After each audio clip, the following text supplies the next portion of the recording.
Alors, l'introduction de Anna va nous mettre vraiment dans le thème parce qu'il s'agit des dictatures. Et elle nous a montré à quel point on peut compter sur elle. Donc, d'abord, merci. Merci de m'avoir invité. J'avais discuté de ces sujets avec Anna et puis depuis longtemps. Il y a d'autres sujets aussi sur lesquels on peut discuter, mais je me présente d'abord. Je m'appelle Ndagi Mutiri. Donc, je viens du Congo. Et depuis quelques années, j'ai créé ce que j'appelle la Maison Congo. Maison Congo, qui en fait, c'est présent sur YouTube. Hein. Donc, je fais pas mal de sensibilisation, mais dans un premier temps, c'était pour expliquer aux Congolais leur culture. Parce que je trouve que beaucoup de Congolais, qui soient nés au Congo ou pas, ils ne connaissent pas leur culture. Ils ne connaissent pas les fondements de la culture congolaise. Et donc, du coup, on ne peut pas bien parler ou défendre le pays dans certains sujets. C'est pour ça que j'ai créé Maison Congo. J'ai fait pas mal d'émissions là-dessus, 18 émissions, mais ce sont des émissions marathon parce que ça dure entre 2 heures et 3 heures. Et c'est des sujets très, très costauds. Comme ces sujets-ci, origine et évolution des conflits en RDC, c'est un sujet qu'on peut tenir sur 3 heures. Mais ici, on n'a qu'une heure et demie en tenant compte des questions, donc j'estime que je n'ai qu'une heure. Donc je vais essayer d'aller rapidement, mais tout de suite, vous pouvez m'interpeller si vous avez des questions, qu'on gagne du temps. Parce que parfois, il y a des questions qu'on peut se poser maintenant, quand vous entendez quelque chose, permettent de faire un flash forward, comme on dit, ou bien revenir, aller devant. Donc, c'est très interactif. Alors, je ne suis pas comme Anna, vous pouvez poser toutes les questions, je suis hyper... Donc, je n'ai pas de problème avec ça. Posez les questions, ne vous sentez pas... Il n'y a pas de questions bêtes, hein, et il n'y a pas de questions irrespectueuses. Donc, pour moi, il n'y a pas ces genres de questions. Donc, allez-y vraiment, parce que c'est un sujet qui, je pense que pour beaucoup, est nouveau. Et on a été bercé par les informations qui ne nous disent pas tout, comme je vais le dire ici. Et encore, je dis, c'est un sujet que j'ai réduit pour cette conférence, mais il est prévu que je fasse 3 sessions sur Internet. Ça, je vous enverrai le lien si vous voulez, parce que d'autres personnes qui ne sont pas présentes ici m'ont demandé la même conférence. Donc, quand on parle de la guerre, des guerres du Congo, vous voyez que dans mon agenda, je remonte à l'époque précoloniale. Parce qu'il y a pas mal de choses qui sont passées à l'époque précoloniale qui déterminent en fait ce qui se passe au Congo aujourd'hui et dans le monde et en particulier l'Afrique aujourd'hui. La forme qu'ont pris les différentes présidences, les différentes directions des pays africains a été décidée bien avant. Donc c'est pour ça que je vais commencer par la période précoloniale. Je vais parler de l'État indépendant du Congo qui est en fait la structure qui existe avant la colonie, telle qu'on l'appelle, donc le Congo démocratique. Et je dirais pourquoi est-ce qu'on l'appelle République démocratique du Congo. Ça, il y a un petit truc, c'est pas parce que c'est pas une question de démocratie, c'est une question seulement d'appellation. Et après, on va entrer dans les différentes périodes. Ici, j'ai mis les grandes dates. Ça, c'est pour vous. Mais on peut les regrouper en deux. On peut regrouper la période 1885 à 1960, donc la période, on va dire, coloniale. On va reprendre de 1960 à 1965, indépendance et guerre de sécession. Ça, c'est la Première République. Puis, de 1965 à 1997, ou plus précisément 2001, c'est la Deuxième République. Et à partir de 2001, nous avons la Troisième République. Et chaque république a apporté sa complexité dans la façon dont on comprend le Congo aujourd'hui. Ça va? On peut y aller? Alors, dans un premier temps, quand on parle de l'époque précoloniale, en fait, je parle de l'époque de l'industrialisation de l'Europe au XIXe siècle. Alors, qu'est-ce qui se passe au XIXe siècle? C'est que les États européens, et ici on voit les cartes des zones, les zones industrielles de l'Europe à ce moment-là, les États européens veulent s'industrialiser, ils sont dans un boom économique qui fait que l'industrie est possible. L'industrialisation d'un pays est possible parce on a des universitaires, donc on a des ingénieurs qui vont accompagner ça, on a de la main-d'œuvre, mais quand on parle d'industrialisation, main-d'œuvre, ok, mais il faut des matières premières et il faut aussi des marchés. Parce que les marchés internes ne peuvent pas nécessairement suffire quand on est dans une logique économique. Et la logique économique qui a été définie en Europe à la fin du 19e siècle, non, au début du 19e siècle et avant, c'est vraiment une mesure d'expansion économique. Donc on est dans l'expansion économique, mais ça s'est fait, ça ne commence pas au 19e siècle. Je pourrais parler de l'époque qui vient avant, et c'est important de le signaler. Ça veut dire qu'on a 400 ans d'histoire où l'Afrique est déjà connue, Mais c'est 400 ans d'esclavage. Vous voyez? Donc, quand l'Europe arrive au 19e siècle et il dit, voilà, nous voulons nous industrialiser, nous avons besoin des matières pour l'industrialisation, on a le caoutchouc, l'ivoire, l'huile de palme, le minerai, le coton. Ça, c'est déjà au 19e siècle que l'Europe a besoin de ces produits-là. Mais il nous faut de nouveaux débouchés commerciaux pour les vendre. L'Asie est connue, bien sûr, mais c'est très loin. L'Afrique est connue. Mais jusque-là, l'Afrique, le rapport entre l'Europe et l'Afrique, ça a été l'esclavage, donc la traite négrière. On prend des gens en Afrique, on les amène dans les Amériques pour l'exploitation des colonies au niveau américain. Et là, on se rend compte tout d'un coup que non, il faut peut-être arrêter ce modèle-là, de manière à ce qu'on puisse aussi exploiter les territoires africains. Mais pour le faire, qu'est-ce qu'il faut faire? C'est qu'il faut envoyer des explorateurs. Parce que même si l'Afrique est connue, mais il n'est pas si bien connu que ça. Donc, il faut envoyer des explorateurs qui vont aller cartographier toute l'Afrique, donc les fleuves, les routes, parce que les routes existaient, les populations, les ressources pour faciliter le commerce. Qui sait à quoi a servi, par exemple, l'huile de palme, à part Nutella? Vous savez pas? Vous n'avez pas d'idée? Oui. Ça, on va aller voir un peu plus tard. Mais c'est ça la réponse. C'est-à-dire qu'il n'y a pas cette question de lubrification des machines. Aujourd'hui, l'huile de palme a été un enjeu aussi géostratégique pour la création de biocarburants. Mais on verra qu'à la Première Guerre mondiale, l'huile de palme joue un autre rôle.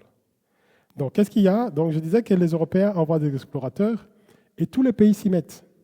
Ici, j'ai mis les noms des explorateurs les plus importants. Et il y en a un qui va être très important pour la conférence d'aujourd'hui. Donc, les Britanniques vont envoyer Livingstone, Stanley, Speke, Burton et Park, parmi les plus connus. Les Français, je vais insister plutôt sur De Brazza. Il y a les Allemands vont envoyer Bars et Nachtigall. Mais je pense qu'il y a un qui manque, qui est Cécile de Rhodes. Je pense qu'il est anglais ou d'autres disent qu'il est allemand. Et les Belges, mais plutôt Léopold II, vont envoyer Stanley, Van Hale et Storms, qui sont les plus connus. Les Portugais, Serpa Pinto, Capello et Evans, comme les Italiens, c'est très peu connu par rapport à ce qu'ils vont faire. Mais chacun envoie un explorateur. Pourquoi? Parce que l'idée, c'est de savoir cartographier les pays. Et surtout, entre Européens, il s'était entendu que le premier qui arrivait sur un territoire, ces territoires-là lui appartenaient de fait. Ouais. Alors, le roi des Belges, le roi Léopold II, lui, il va aller un peu plus loin. Qu'est-ce qu'il va faire? C'est qu'il va d'abord créer l'Association internationale africaine, AIA en sigle. Vous allez voir qu'il adore les sigles, et c'est toujours en 3 mots. AIA en sigle. Et qu'est-ce que cette association va faire? Donc, il a créé en 1876, ce qui veut dire c'est très très tôt, c'est un jeune roi. C'est un jeune roi qui a des ambitions vraiment expansionnistes, et il crée cette association pour promouvoir l'exploration scientifique de l'Afrique centrale. Donc, c'est très malin, parce que l'Afrique centrale, à ce moment-là, est très peu connue. Donc, c'est très très peu connu. Alors, lui, il veut promouvoir l'exploration. Il veut aussi lutter contre la traite des esclaves. Et là, la traite des esclaves, ce qu'il vise, c'est d'arrêter la progression arabe, donc ce qu'on appelle les arabisés. Ça veut dire les stations arabes qu'il y avait à Zanzibar, aujourd'hui Tanzanie. Donc l'île de Zanzibar existe toujours. Et là, il venait pas mal de caravanes qui venaient faire des rafles à l'intérieur du continent. Et ils amenaient les peuples vers l'océan et puis l'esclavage vers l'Arabie. Ça, c'est une chose. Et pourquoi est-ce qu'il est soutenu par... donc, il fait ça et ça devient une promotion internationale. Parce que de l'autre côté, les Occidentaux, donc les Européens, particulièrement les Français, les Anglais, les Portugais, les Espagnols, sont concurrencés donc, par cette traite négrière qui vient de l'Est. Donc, et lui, quand il met en place l'AIA, c'est pour l'arrêter. Et puis, il va aussi encourager des missions civilisatrices, dit-il. En réalité, il présente ça comme une association de neutralité internationale où il rassemble tous les Européens derrière un seul drapeau. Mais derrière, il y a d'autres expansions, on va le voir après. Voilà. Alors, là, j'ai mis le drapeau de l'Association internationale africaine qui va évoluer et va devenir ce qu'aujourd'hui on a comme le drapeau du Congo. Il faut savoir que ce drapeau, c'est Stanley qui va amener ce drapeau à Léopold II. C'est le drapeau de la royauté Congo. Donc la royauté Congo avait ça comme drapeau. Donc, quand le roi, le Mani Congo, donc le roi du Congo, a rencontré l'expédition de Stanley, il est venu avec ce drapeau-là. Et c'est ce drapeau qui va être repris et qui vit et qui a connu pas mal d'évolutions jusqu'à présent. Alors, non content de l'association internationale africaine, ou plutôt l'association internationale africaine ayant atteint ses objectifs, qu'est-ce qu'il va faire? Il va créer le comité d'études du Haut-Congo en 78, ça veut dire 2 ans plus tard. Et là, la fonction réelle, c'est quoi? C'est d'étudier les possibilités économiques et commerciales du bassin, mais entre-temps servir de façade pour obtenir des territoires et des traités avec les chefs locaux. Alors, qu'est-ce qu'il va faire pour obtenir des territoires et des traités? Ça va être par la coercition. Il va forcer les chefs congolais à signer des traités dont ils ne comprennent rien, que pour pouvoir, en fait, c'est des traités sur lesquels ces chefs cèdent leur territoire au roi des Belges. Donc les chefs ne comprennent pas vraiment ce qui se passe. Il faut savoir qu'ils connaissent les explorateurs, ils connaissent tous ces Européens qui passent au Congo depuis très très longtemps, mais ils sont loin d'imaginer que le bout de papier qu'ils sont en train de signer, c'est pour céder leur territoire. Et pour la petite histoire, le Congo, je pense, c'est le seul pays en Afrique qui a été constitué par cession de terres et pas par conquête militaire. Donc, c'est parce que les chefs ont mis ensemble, donc ont donné au roi Léopold II le droit sur leurs terres, que le Congo existe comme pays, que cet ensemble-là existe comme pays. Et ça a des répercussions dans la politique congolaise encore aujourd'hui, parce que le nombre de députés, donc il y a 500 députés dans la Chambre basse au Congo, ça correspond à la représentativité de chaque petit chef qui a cédé quelque chose. Mais aujourd'hui, la discussion au Congo, c'est de dire qu'il y a trop de députés, mais la réalité de cela est très peu connue. Donc voilà, entre autres, pourquoi est-ce que j'ai dit quand je fais la maison Congo, c'est parce que les Congolais ne connaissent pas. Donc c'est ça, ces genres de petits détails qui déterminent quelque part en fait le destiné d'un pays. On ne sait pas toujours pourquoi les choses ont été faites. Mais alors, l'objectif de Léopold II ici avec l'AIA, c'est l'exploitation et le contrôle du territoire, donc par les traités, la transition vers un pouvoir politique. Donc là, il est en train de se préparer pour mettre réellement en place un pouvoir politique, mais à son service. Alors, me direz-vous, pourquoi est-ce que le roi il fait ça? Vous avez une idée pourquoi est-ce que le roi fait ça? Oui, les ressources, mais encore. En fait, à l'époque, quand on devenait roi, on construisait le pays sur ses deniers. Donc, il fallait être riche. Avant Léopold II, il y avait d'autres familles princières qui existent toujours en Belgique. Le de Ligne, le de Mérode, entre autres. Mais c'est des familles qui n'ont pas pris la direction. Bon, bien sûr, il y avait d'autres équilibres qu'il fallait faire entre les Français, les Anglais et les Hollandais, je pense, qui avaient des vues sur la Belgique, sur le territoire aujourd'hui belge. Mais Léopold II, quand il accepte, donc de Saxe-Cobourg, Autriche, quand il accepte de devenir roi, c'est sûr, donc Léopold Ier d'abord, son père, mais il s'engage aussi à construire le royaume. Et un roi qui veut construire son royaume et qui veut donner à son royaume l'éclat qu'il souhaite, qu'il imagine dans la tête, il doit avoir des ressources. Donc en cela, Léopold II, il a été plus loin que ce qu'avait fait son père. Et je crois qu'après lui, il n'y a personne qui a fait... Enfin, le monde a changé entre-temps. Mais il n'y a personne qui a été le roi bâtisseur en Belgique comme Léopold II. Oui. Donc, voilà. Là, avec la comité d'études du Congo, donc il est paré pour assister... Non, il y a d'abord encore l'association internationale. L'association internationale du Congo. Donc, avec ça, déjà, il a les terres. Et puis, il crée l'association internationale du Congo. Cette association lui permet maintenant de placer son administration et de commencer à gérer le pays. Pourquoi? Parce qu'entre-temps, il avait rencontré Stanley. Je ne sais pas où il est. Bon, enfin, il avait rencontré Stanley. Stanley, il était donc l'anglais et qui avait fait pas mal de cartographie, qui avait aidé à signer les accords avec les chefs et il a installé des stations tout le long du pays.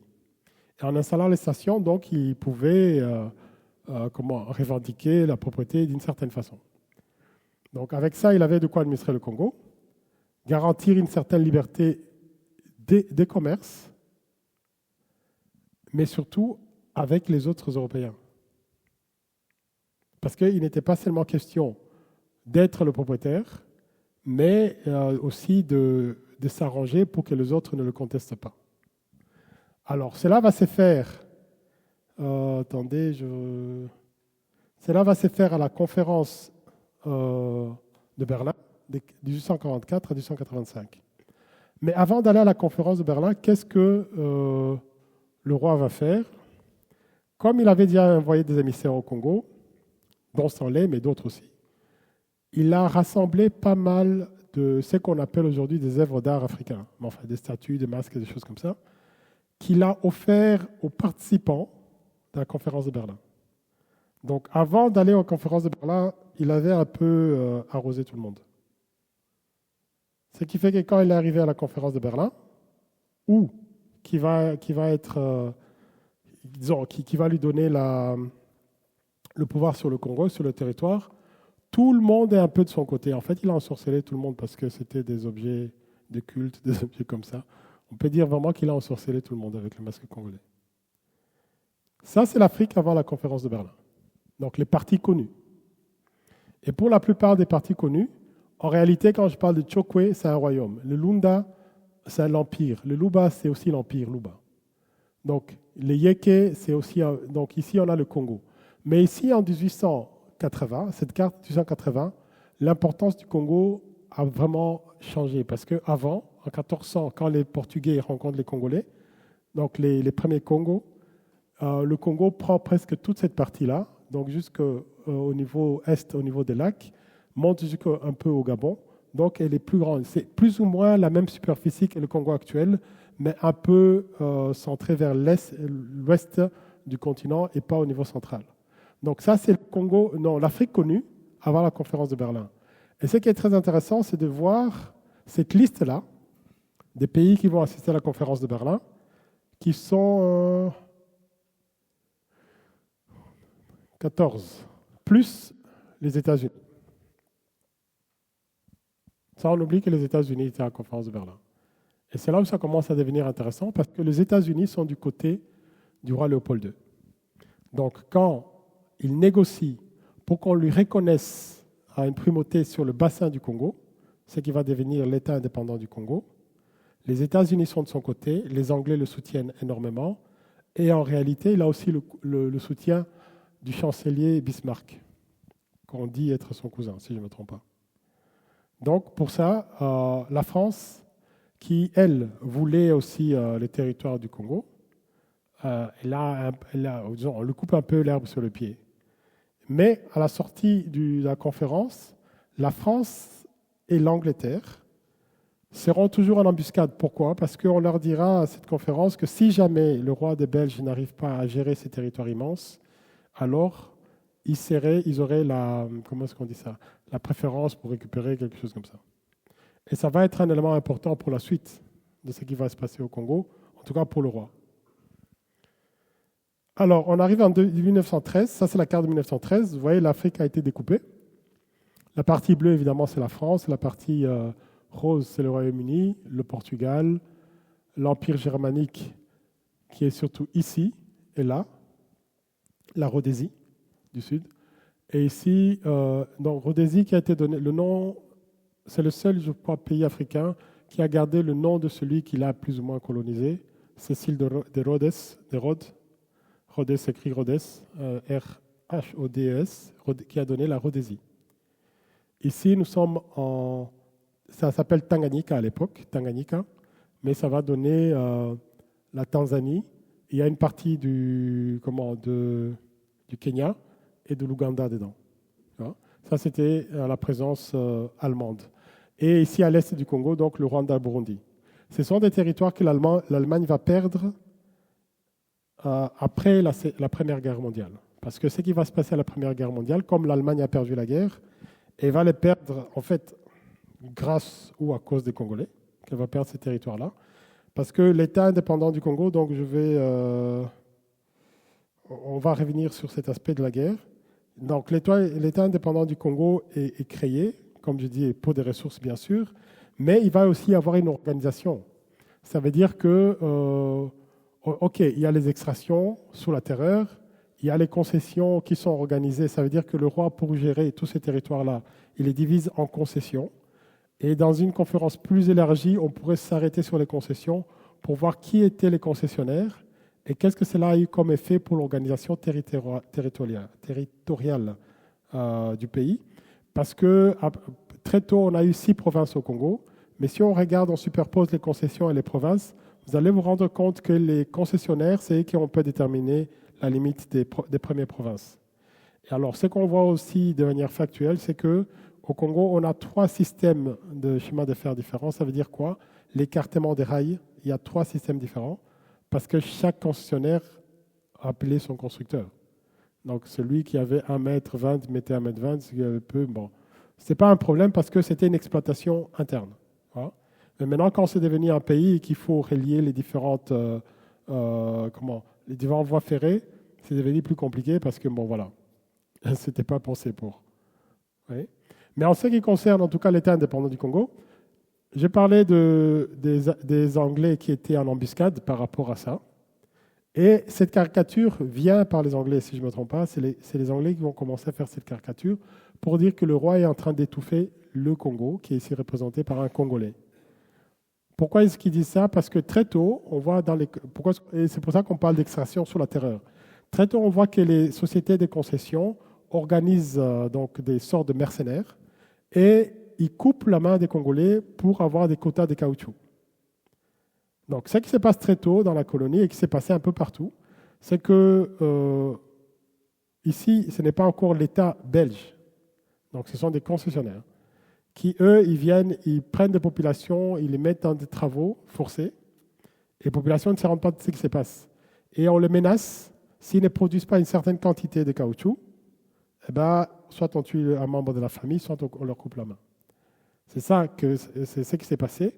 Et ce fait a été dénoncé par les Anglais et les Américains. Oui.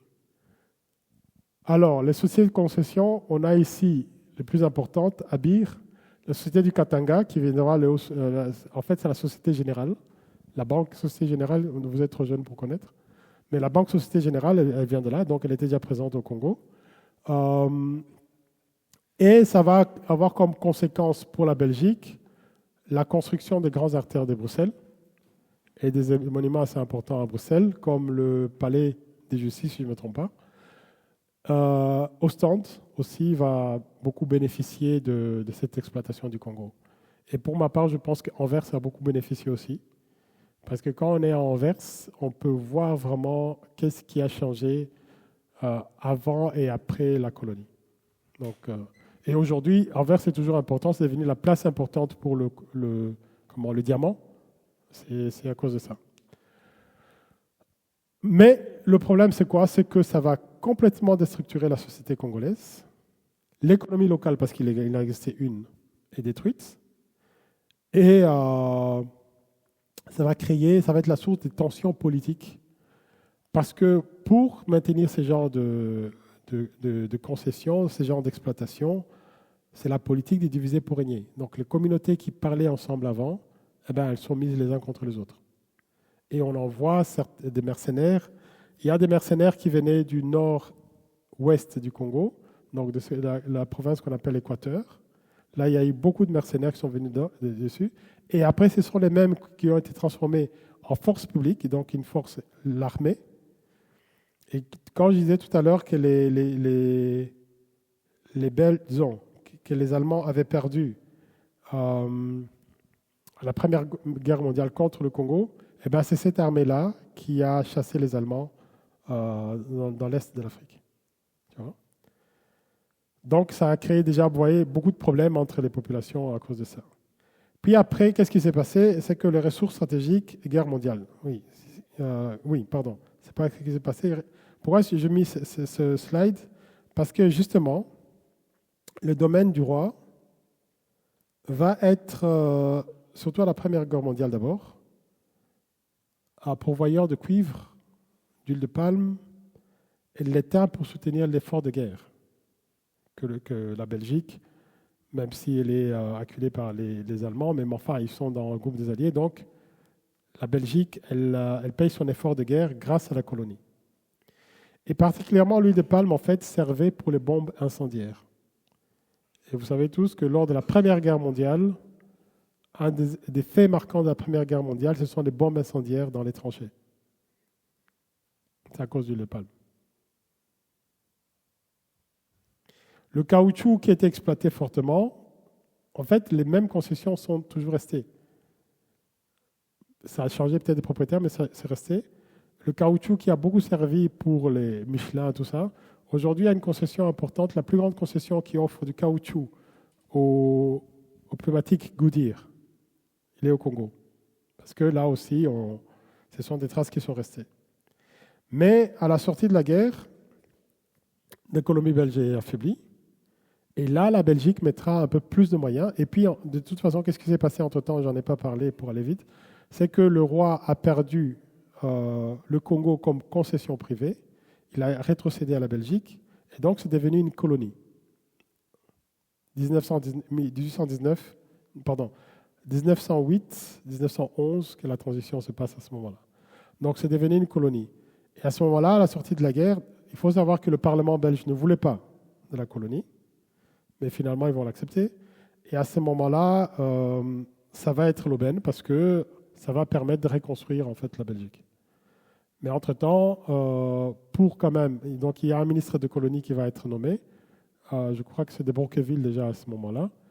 Et pour pouvoir financer la colonie, parce qu'il faut maintenant envoyer des officiels, donc l'administration officielle belge au Congo. Et c'est comme ça que la loterie va être créée en Belgique. Donc au départ, la loterie est créée en Belgique que pour pouvoir avoir des fonds et investir au Congo. On fait gagner de temps en temps quelqu'un, mais bon. Le premier objectif, c'est ça. Tu vois? Alors, comme ressource stratégique, on verra aussi à la Seconde Guerre mondiale. Donc il y a d'abord le cuivre, l'huile de palme et tout ça. Mais à la Seconde Guerre mondiale, qu'est-ce qui va se passer? Là, c'est l'uranium qui va jouer un rôle très important. Bien sûr, les autres minéraux continuent d'être importants dans l'extraction que la Belgique fait vers l'Europe. Et n'oubliez pas, la colonie belge, comme toutes les autres colonies, ce sont des terres d'exploitation. Ce pas des terres qu'on développe. On ne développe pas l'économie et le pays, mais on met une infrastructure, on crée une infrastructure que pour faire l'extraction. Ça veut dire qu'on prend de matière vers ce qu'on appelle les métropoles, et pas l'inverse. Et là, ça va avoir aussi une conséquence, par exemple, pour l'agriculture, parce que c'est plus intéressant de produire en Europe, d'aller vendre là-bas, que de produire sur place, nourrir le monde. Vous voyez? Donc c'est pour ça que l'agriculture aussi n'a pas été très développée pendant un certain temps.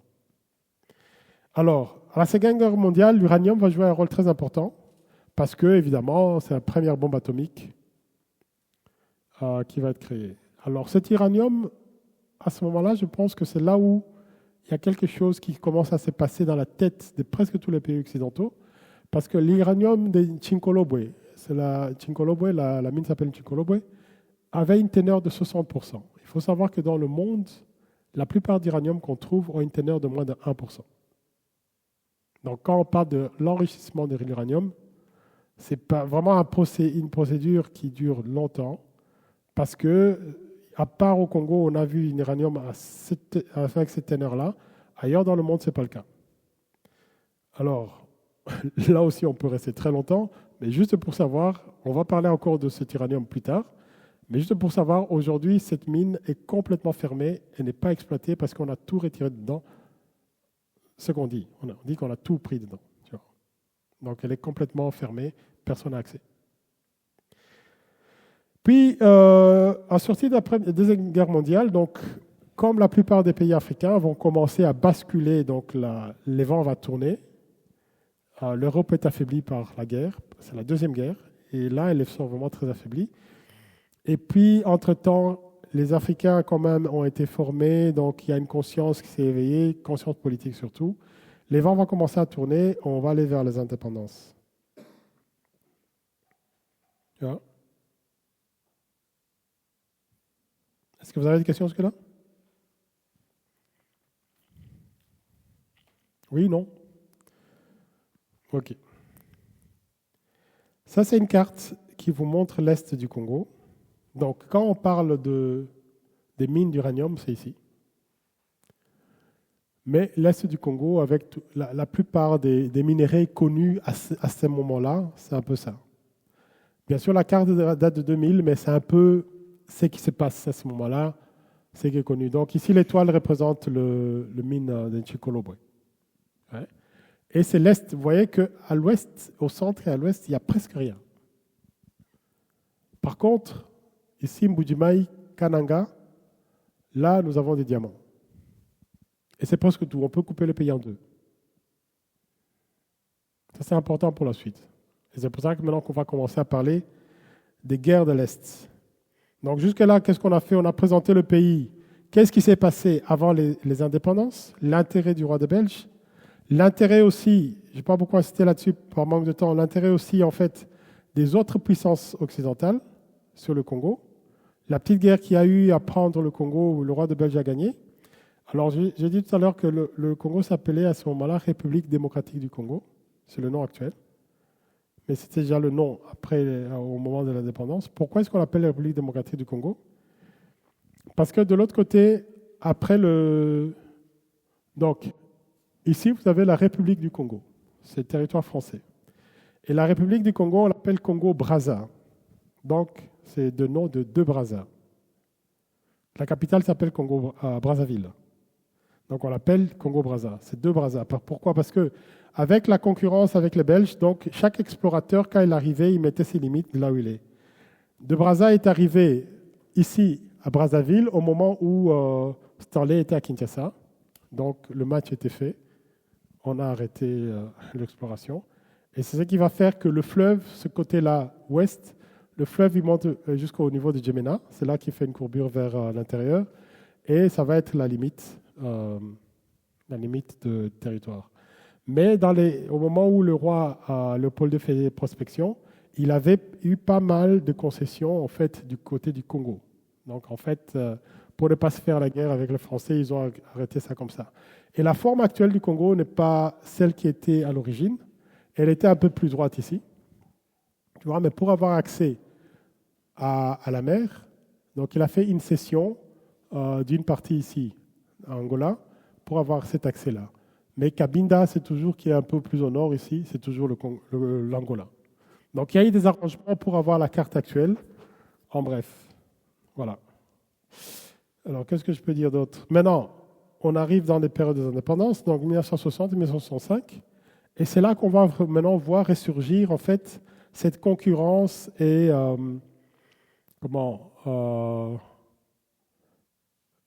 il y a l'autre mot pour dire, mais vraiment l'envie de vouloir contrôler le Congo. Donc le pays signe son indépendance le 30 juin 1960, mais 11 jours plus tard, le 11 juillet, le Katanga va déclarer sa sécession. Le Katanga se déclare indépendant. À ce moment-là, il y a 6 provinces. Et les Katanga se déclarent indépendants. Et c'est surtout l'Union minière, donc la société qui gère les mines. Ils ont le soutien de l'État belge. Et ils font recours à des mercenaires pour protéger le cuivre, l'uranium, le cobalt. Le Premier ministre, qui est taxé des nationalistes, il est contre tout cela, en effet. Mais il n'a pas de moyens de faire face. Donc cette situation va se compliquer avec la succession du Sud Kasaï par Kalonji, parce que là, il est aussi sur un territoire avec plein de diamants. Donc il va y avoir comme ça une série de successions, il va y avoir 3 en réalité, qui fait que le pays, le nouveau pays, est tout de suite, à sa naissance, confronté à des oppositions internes très fortes, qui plus est armées. Et il n'a pas une armée qui est capable de faire face à tout ce qui se passe, parce que jusque-là, les hauts officiers de l'armée étaient tous des Belges. Tous. Ce qui veut dire que pour reprendre en main les choses, c'est très difficile. Alors, par rapport à ça, ça va me revenir. Il y a quelque chose qui a été lié à ça, mais ça va me revenir. Oui. Alors, à ce moment-là aussi, ça, vous pouvez le retrouver. Donc, si vous faites des recherches dans les arrêtés royaux, si je ne me trompe pas. La Belgique va signer, donc le Parlement belge va signer un budget de 200 millions de francs belges de l'époque pour corrompre la classe politique congolaise. C'est comme ça que la corruption naît chez nous. Donc pendant 5 ans, la Belgique va payer les différents chefs politiques et il va y avoir une délation à tout va. Des gossips là à fond la caisse. Et ça va fragiliser le pays parce que toutes les têtes pensantes, tous les politiciens qu'on taxe des nationalistes, ça veut dire qui voulaient simplement que le pays aille sur un bon départ et que les ressources soient gérées pour le pays, parce que jusque-là, la plupart étaient gérées pour l'extérieur. En fait, tous ces gens-là sont éliminés.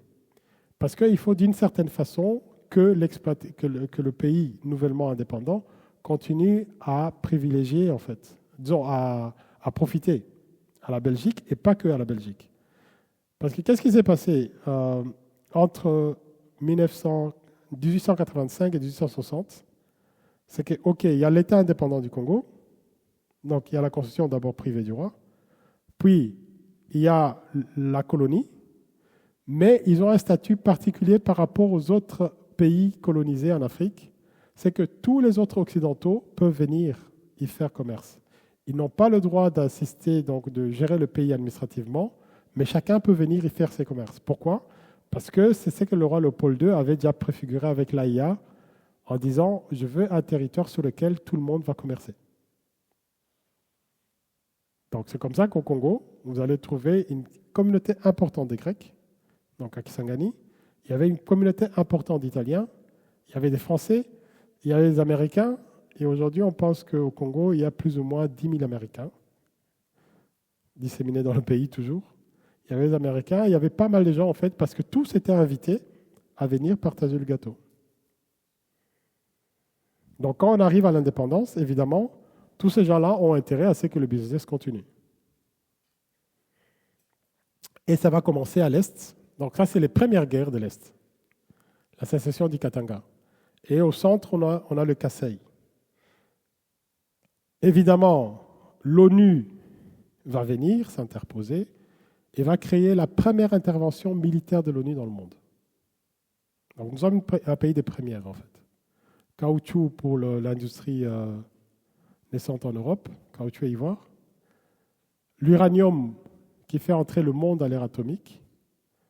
Et là, l'ONU, la première intervention dans le monde de l'ONU, c'est là. Et ils vont rester 5 ans. Ça s'appelle ONUC, Organisation des Nations Unies pour le Congo. Ils vont rester 5 ans, ils vont essayer de s'interposer, mais vous imaginez bien qu'à ce moment-là, il y a énormément de leviers politiques à gauche et à droite pour empêcher finalement que l'ONU atteigne ses objectifs. Et de fait, le vice-secrétaire général de l'ONU sera assassiné au Congo. Donc quand il va essayer d'atterrir, son avion est bombardé en fait. Et les enquêtes n'ont jamais prouvé qu'il avait fait quoi que ce soit. Donc voilà, c'est pour vous dire toute l'importance qu'il y a eu par rapport à ça. Mais au même moment, il se passe quelque chose d'important au Rwanda, c'est qu'il y a les violences interethniques. Il y a eu des violences interethniques en 1959 déjà, qui a fait le première, première immigration de population rwandaise, mais particulièrement les Tutsis, c'est eux qui étaient touchés. Et en 61, les violences interethniques continuent, et là, les réfugiés Tutsis vont aller vers l'Est. Ici, je parle que du Congo, à Minembwe et à Mulenge. Et ça aussi, ça va créer des problèmes qu'on voit aujourd'hui. Alors, déjà, la première vague de 59, là, le pays est encore sous administration belge. À ce moment-là, les administrateurs belges disent que les Rwandais peuvent venir, mais ils doivent en aucun cas participer à la vie politique du pays.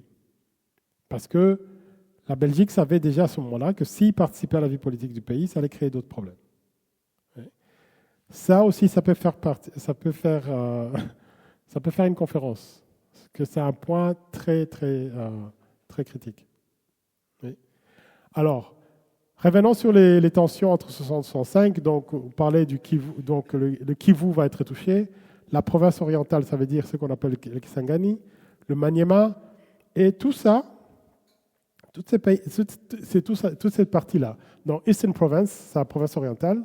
Donc, on a la Kisangani, le Kivu, dans lequel il y a le Maniema, parce que le Kivu, c'est trois entités, Nord Kivu, Sud Kivu et Maniema, et Katanga, plus le Kasaï.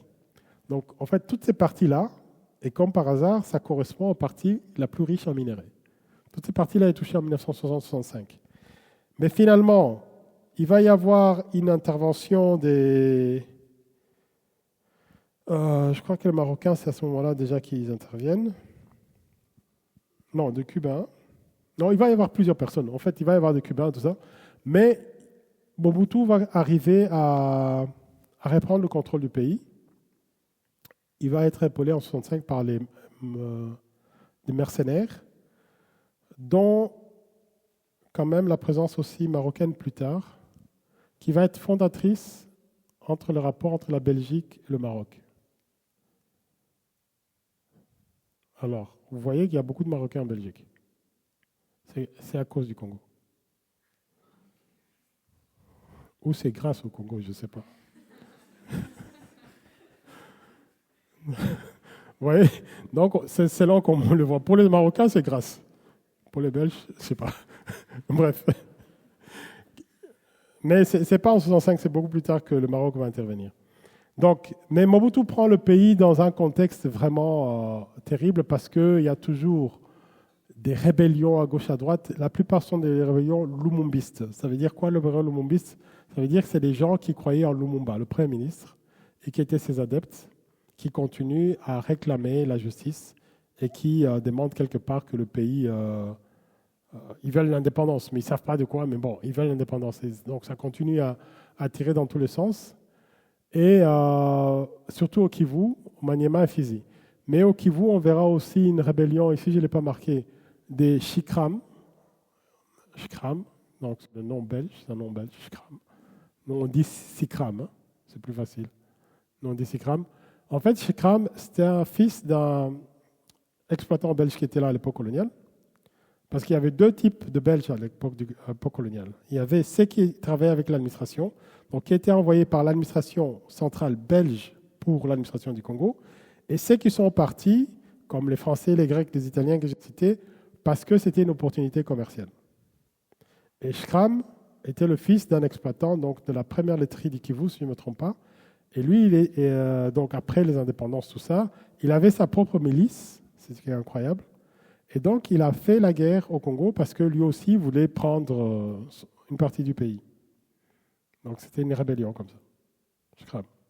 Il y avait les traces de cette rébellion dans la maison de mon grand-père parce qu'il passait de maison en maison et il tuait la population. Donc, pour des gens qui veulent libérer le pays, commencez par libérer les gens de la vie sur Terre. Et donc, dans le plafond de mon grand-père, il y avait dans le plafond des traces des baïonnettes. Parce qu'ils pensaient que les gens s'étaient cachés dans le plafond et ils bâillonnaient le plafond. À l'époque, les constructions, il faut imaginer que ce sont des baïonnettes, c'est des plexis qu'on mettait, c'est pas comme aujourd'hui, mais enfin, la science a un peu, disons, ça a un peu évolué, mais on bâillonnait le plafond. Et mon grand-père n'a jamais changé ça pour garder l'histoire. Donc maintenant, vous le savez. Donc voilà, donc c'est ça qui s'est passé. Et puis... Mobutu va continuer dans ces contextes un peu compliqués. En 65, il arrive quand même à renverser les choses, le 24 novembre, plus précisément, parce que c'était une fête qu'on fêtait quand on était gosse. C'était congé. Hein. On ne fêtait pas l'Annonciation, mais on fêtait le 24. Bon, on était un pays laïque, c'est tout ça. Donc, la zérianisation, puis en 73, 73, il décide de faire ce qu'il a appelé la zérianisation. La zérianisation, c'est quoi? C'est idéologiquement le recours à l'authenticité, pas le retour. Donc, il voulait faire recourir aux valeurs des traditions locales pour pouvoir construire le pays. Mais ça a été aussi l'occasion de nationaliser les entreprises qui jusque-là étaient détenues par les différents occidentaux. Alors, ça s'est très mal passé, comme vous imaginez, parce que à partir de là, la crise économique a commencé pour le Congo. En 1973, un Zaïre valait 2 dollars, parce que le pays était très riche économiquement, il y avait une exploitation minière qui était florissante, mais quand il a commencé le projet de désalination, les choses ont commencé à changer et pas en bien pour les Congolais. Donc ça commence à descendre. Alors, ce qu'il faut savoir, parce que vous êtes des étudiants, donc il faut tout savoir, c'est que quand il fait la désalination, il ne le fait pas de son propre chef. Il négocie d'abord avec les pays occidentaux, des citoyens européens qui se trouvent là, qui vont être impactés par ça pour mettre en place des désalinisation. Donc, toutes les sociétés qui ont été nationalisées, les propriétaires de ces sociétés-là avaient le droit de prendre ce qu'ils voulaient de la société, sauf l'outil de production. Ça veut dire que tu pouvais prendre, s'il y avait des millions dans les caisses, tu partais avec, mais tu gardais l'outil de production sur place. Et le Zaïre, avec l'Europe, il y a des pays qui ont contribué à ça, ils ont dédommagé les gens qui sont partis.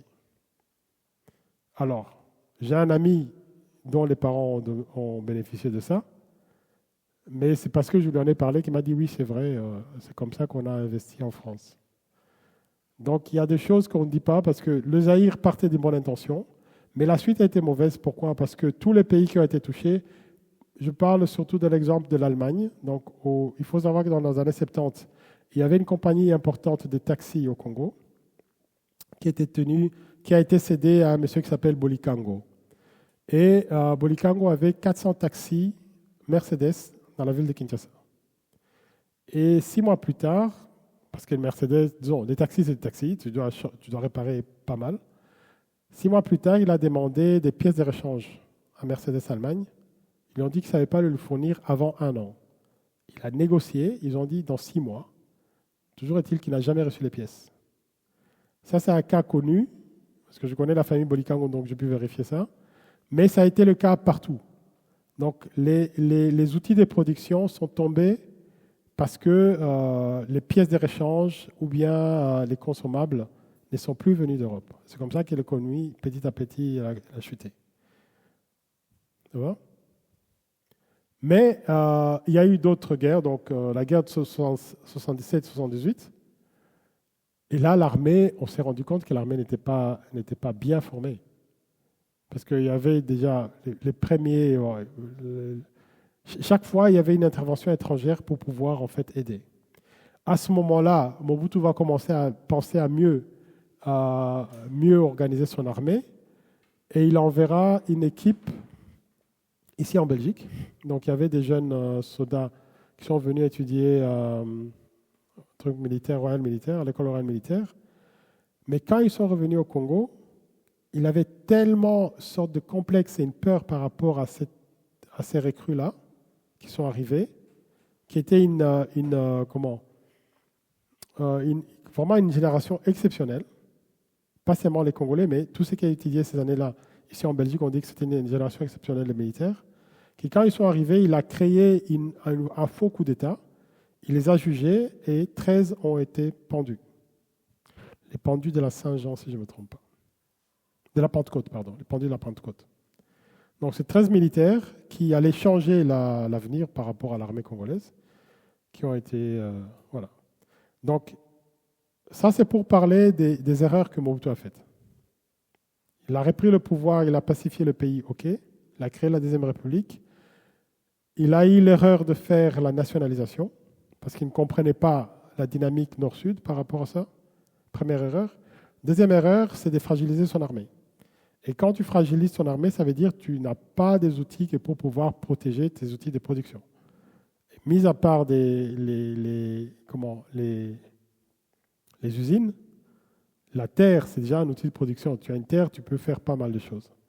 Et ça va jouer 30 ans plus tard. C'est ce qu'il a fait là. Alors, 30 ans plus tard, évidemment, presque 21 ans plus tard, oui.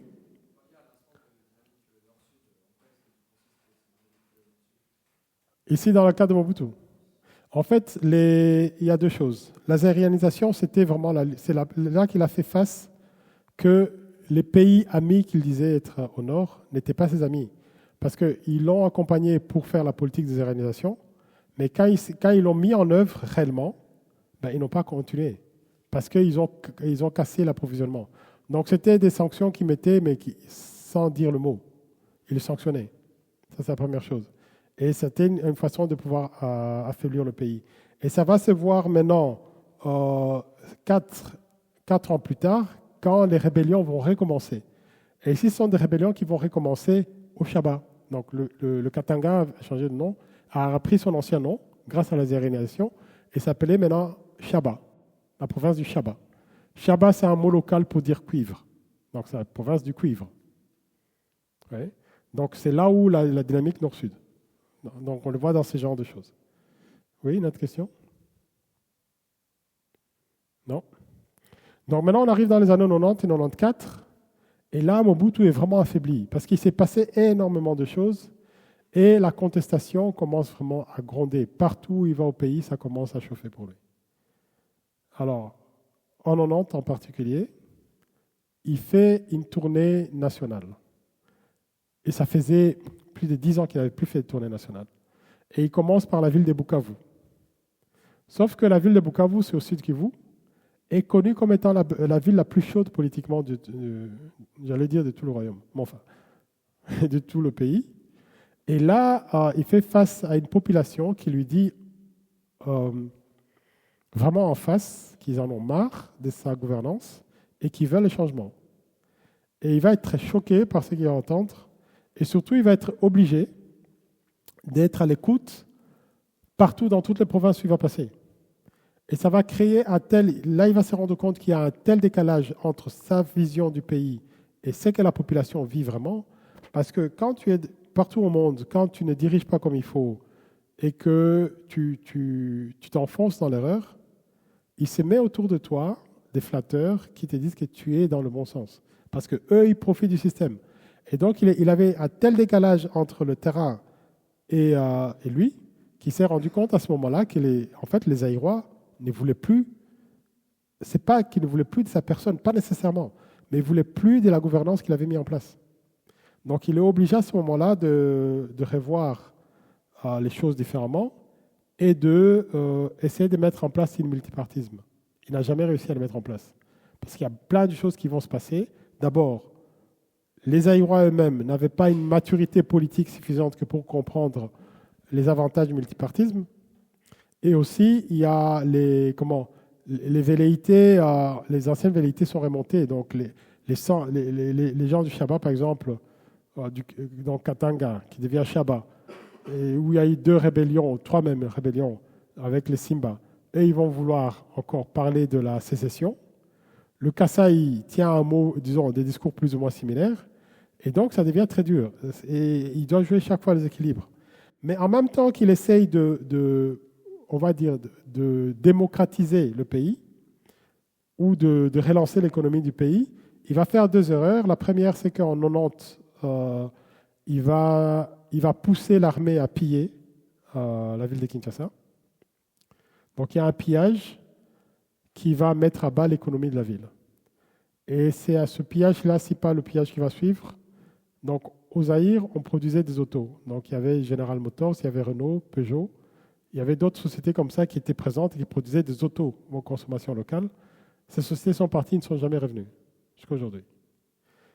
À ce moment-là, il y a eu la première vague d'immigration zaïroise. Parce que les Zaïrois, comme moi, on venait ici, on étudiait et après on partait. Mais ça a créé la première vague des Zaïrois qui ont quitté le pays et qui sont venus demander asile en Europe. C'était la première fois dans les années 90. Et en même moment que ça se passe, il y a une guerre qui est lancée au Rwanda. Oui. Parce qu'ils voulaient en fait fragiliser l'économie et se présenter avec des solutions. Ils n'ont pas pillé que Kinshasa. Donc il y a eu 2 pillages. Le premier était à Kinshasa, l'autre c'était dans les régions, sauf la ville de Bukavu. Donc Bukavu l'échappait toujours. Parce que ce qui s'est passé à la ville de Bukavu, c'est que la Fédération des entrepreneurs congolais, quand ils ont compris que le pillage était généralisé et que c'était sur l'ordre du pouvoir, ils ont été trouver le général qui était responsable de la zone militaire. Et ils ont demandé à ce général qu'est-ce qu'il faut pour que l'armée ne pille pas. est-ce qu'il faut payer la solde des militaires? Le général a dit, il n'y a pas de problème de solde. C'est un ordre qui est donné. Mobutu, à ce moment-là, il avait le titre de maréchal. Donc tout le monde appelait maréchal. C'est l'ordre qui vient du maréchal pour punir la population. Donc il avait pété les plombs.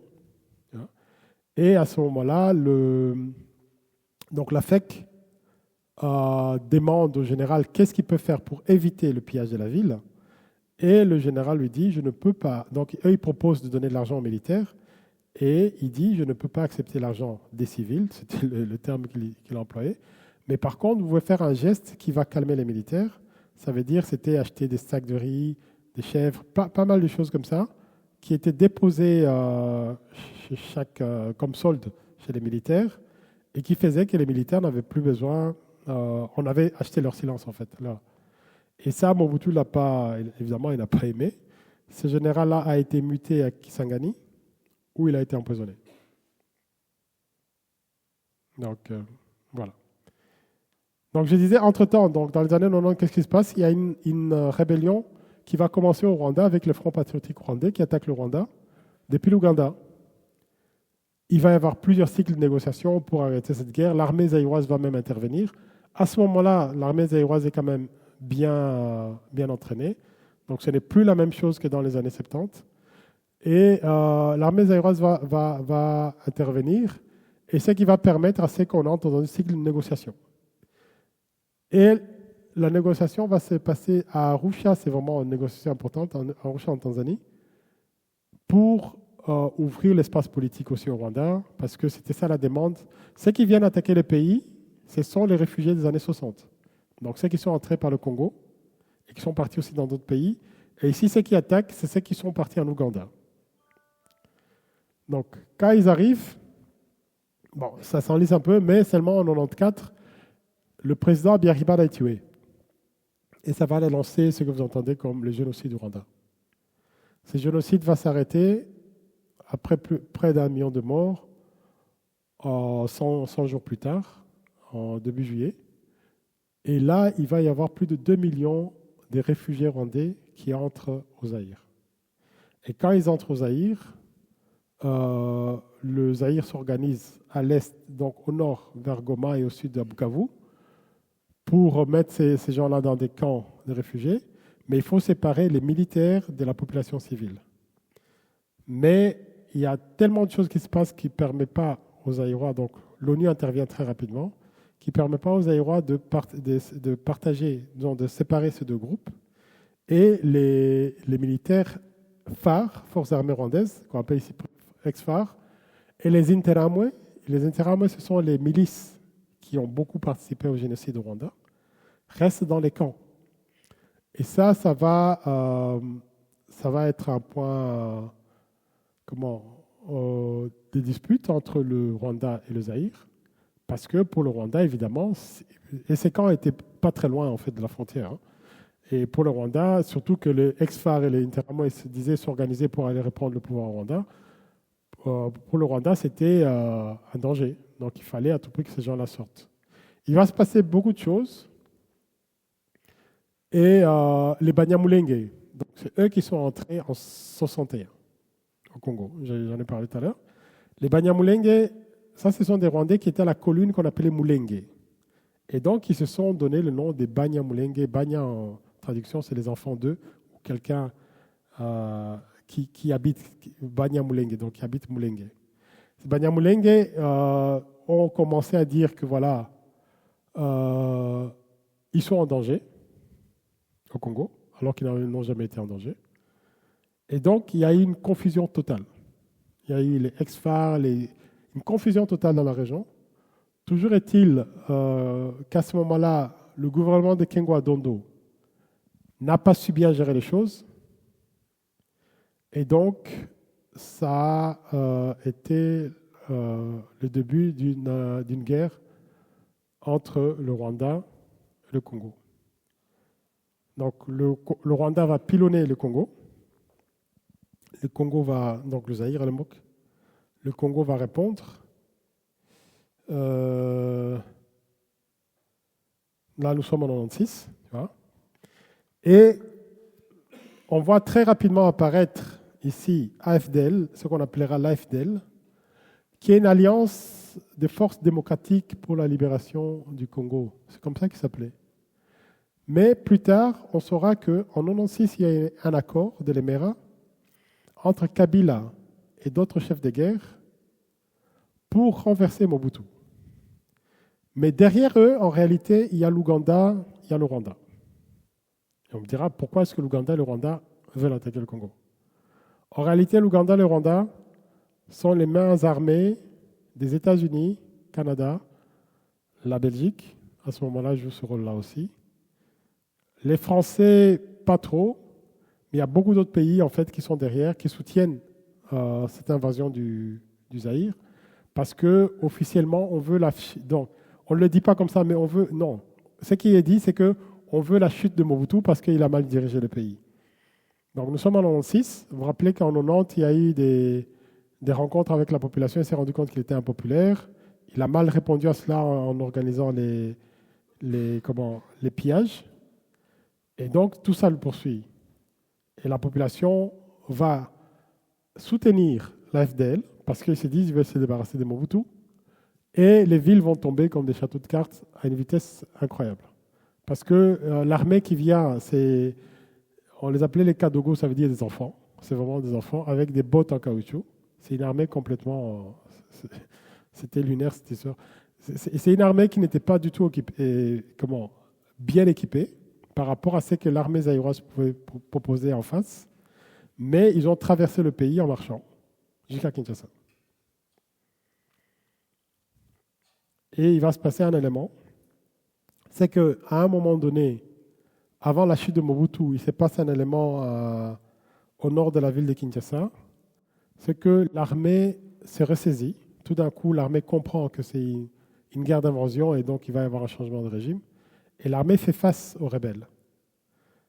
Et là, les plans changent parce que, entre-temps, les Français sont mis du côté des rebelles, convaincus apparemment par les Américains. Et les Français vont prendre contact avec le général de l'armée zaïroise pour dire de laisser passer les rebelles.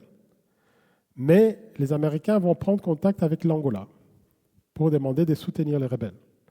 Et l'Angola va dire, mais quel est son intérêt dans cette guerre? Il dit, si vous soutenez les rebelles, nous mettons fin à une rébellion qui est chez vous depuis plus de 20 ans. C'était des Savimbi, que Mobutu soutenait à la demande des Américains, en fait. Donc, il y avait une rébellion en Ouganda depuis plusieurs années, en Angola. Et les Ougandais, les Angolais, interviennent derrière la ligne zaïroise, la ligne de l'armée zaïroise. Et pourquoi est-ce que c'est important? Parce qu'il y a un général qui a donné la position de l'armée. Et donc, les Angolais peuvent arriver et l'armée sera prise en tenaille. Et c'est comme ça, en sandwich, et c'est comme ça que la ville de Kinshasa va tomber par après. Oui. Donc, la ville de Kinshasa tombe en 1997. Kabila s'impose comme leader de la FDL. Il s'autoproclame président. Et au moment où les troupes sont entrées, Mobutu a eu le temps de fuir. Il va fuir au Maroc. Et c'est là qu'il va mourir quelques années plus tard. Donc là, nous sommes dans cette période très trouble qui va arriver maintenant. C'est là où on est entre la Deuxième et la Troisième République. Et Kabila, de 1997 à 1998, il va se passer quelque chose. C'est qu'une fois arrivé au pouvoir,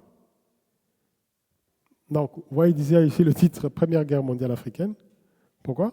Parce qu'une fois arrivé au pouvoir, il se rend compte en fait que le Burundi était aussi dans la guerre. Donc le Rwanda, l'Ouganda, une fois arrivé à Kinshasa, évidemment la population lui dit mais tu viens, ok, c'est toi qu'on accueille, mais donc les ministres de la Défense, le responsable de l'armée, tous ces gens-là étaient des Rwandais. Donc la population demande à ce qu'ils les mettent dehors. Ils les mettent dehors, mais eux, ils vont réorganiser une attaque du pays en suscitant d'autres rébellions à l'Est. Donc ils vont d'abord susciter ce qu'on appelle le RCD, Rassemblement congolais pour la démocratie, et le MLC, Mouvement de la libération du Congo. Et le Rwanda, c'est le RCD, le MLC, c'est l'Ouganda qui soutiennent. Donc le Rwanda, l'Ouganda, le Burundi appuient les deux rébellions. Et Kabila, pour s'en sortir, il va faire appel à l'Angola, qu'il avait aidé pour prendre le Congo. Mais entre-temps, l'Angola s'est rangé de son côté, le Zimbabwe, la Namibie, Tchad, le Soudan. Et c'est là qu'on va parler de la Première Guerre mondiale africaine. Parce qu'il n'y a jamais eu autant de pays africains qui se sont battus sur un territoire. Et pourquoi est-ce qu'il le fait et comment est-ce qu'il arrive à le faire? Parce qu'à tous, il promet de les payer en or, diamant et coltan. Colombo Tantalite, c'est ton GSM. C'est Tesla, la voiture, c'est... Voilà. Et alors ici, j'ai mis une carte où on voit les minerais importants de l'Est. Et vous voyez qu'il y a de l'or un peu partout. Oui.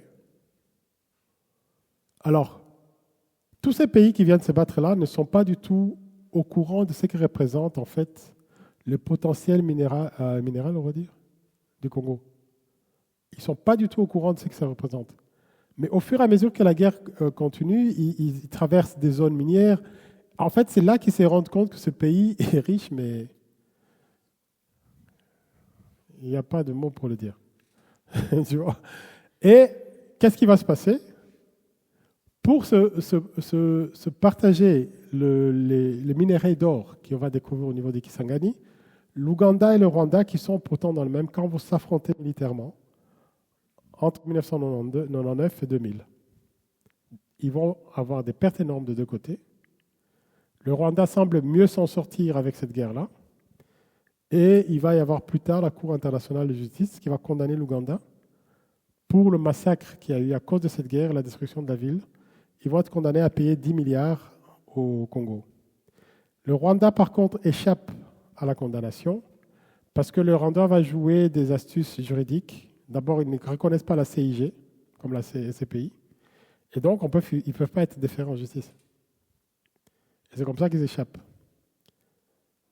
Alors, cette guerre va continuer et il va y avoir énormément de groupes armés locaux qui vont prendre le relais pour défendre la population. Et là, c'est le phénomène Maï-Maï.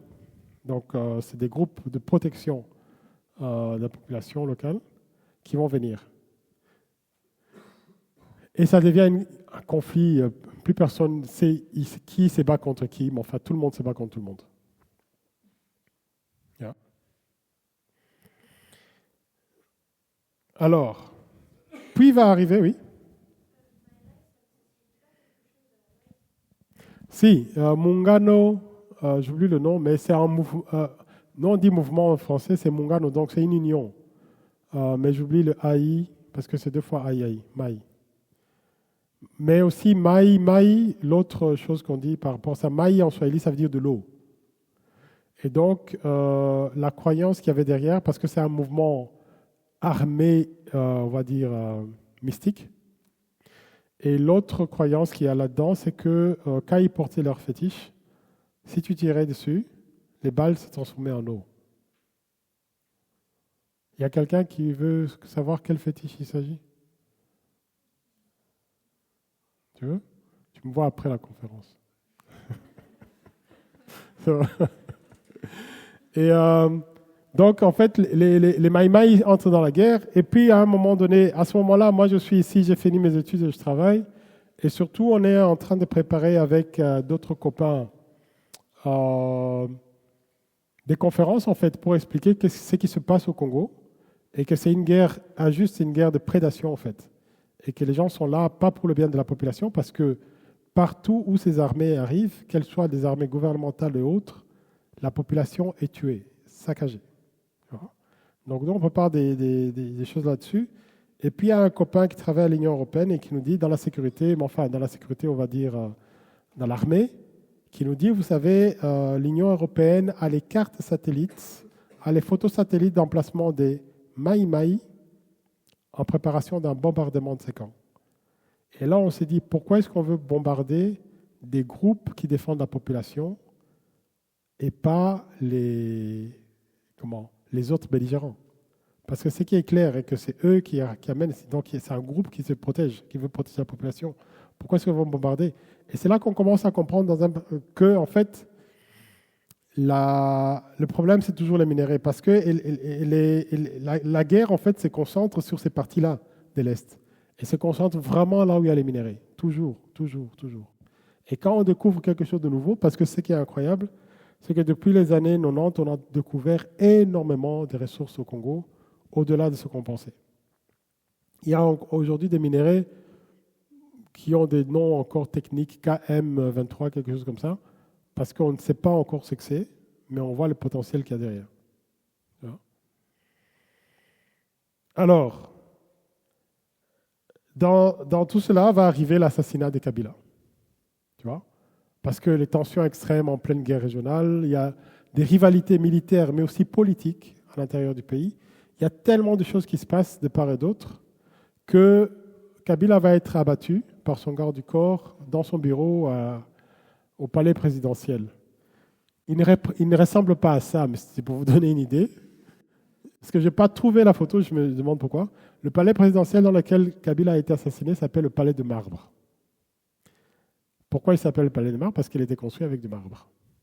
Et c'était le palais construit par un des premiers hommes d'affaires qui a créé une banque au Congo, Syndicat Dokolo. Non, le père Dokolo. Et qui avait créé la banque de Kinshasa. Et donc, comme il était bien, sur le rapport, il s'est construit un petit palais de marbre. Et Mobutu n'a pas très apprécié, donc Mobutu l'a confisqué, il l'a mis dans les biens de l'État, mais et Mobutu n'habitait pas dedans. Parce que donc, son première idée, c'était d'habiter dedans, d'en faire le palais présidentiel. Mais quand il a envoyé l'armée pour aller faire un audit de sécurité du palais, le rapport de l'armée était: surtout n'habitez pas dans ce palais parce que dans votre salon, vous êtes une cible facile. Kabila a été tué dans le salon. C'est dire qu'il n'avait pas lu les rapports. Oui, il n'avait pas lu ces rapports-là. Et c'est aussi peut-être pour illustrer que ce qui s'est passé depuis 1996, avec toutes ces guerres, ce qu'on voit, c'est que tout le temps que les groupes rebelles, que les armées qui ont accompagné Kabila arrivaient quelque part, ils détruisaient les archives donc, de l'état civil et différents archives de l'État. Donc ça aussi, son importance. Parce que ce qu'on voit maintenant, c'est qu'ils ont fait tout ça aussi pour soit remplacer la population, soit dire que là, il n'y a jamais eu de gens, donc on peut exploiter la terre. Donc toujours des minéraux. Donc comme je disais, Kabila va être tué en 2001 et il va y avoir énormément de spéculations par rapport à son assassinat, surtout une rumeur persistante qui dit que le jour où il a été assassiné, il devait recevoir à 14 heures une délégation iranienne qui venait pour acheter l'uranium du Congo. Donc c'était une raison peut-être suffisante. Quand on voit l'actualité d'aujourd'hui, ce qui se passe au Moyen-Orient, donc voilà, Kabila en avait fait les frais en 2001, 25 ans plus tôt. Alors, qu'est-ce qui va se passer au niveau politique? C'est que son fils, Joseph Kabila, va être choisi pour le succéder. Le Congo n'est pas un royaume, mais son fils l'a succédé. Pourquoi est-ce qu'il a succédé? Parce que c'était un jeune militaire de 29 ans. Il était en formation à ce moment-là en Chine, en formation militaire, donc on l'a rappelé Dardar.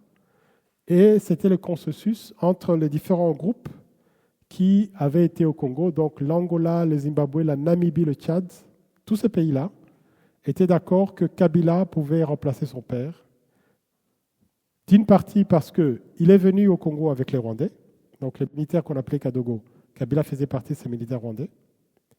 Et de l'autre part, il a grandi en fait, pas Angola, mais en Tanzanie. Donc il était assez proche des Zimbabwéens et des Namibiens. Donc les autres pays sont un peu arrangés pour dire, OK, parmi les personnalités qui peuvent remplacer Kabila, c'est Kabila.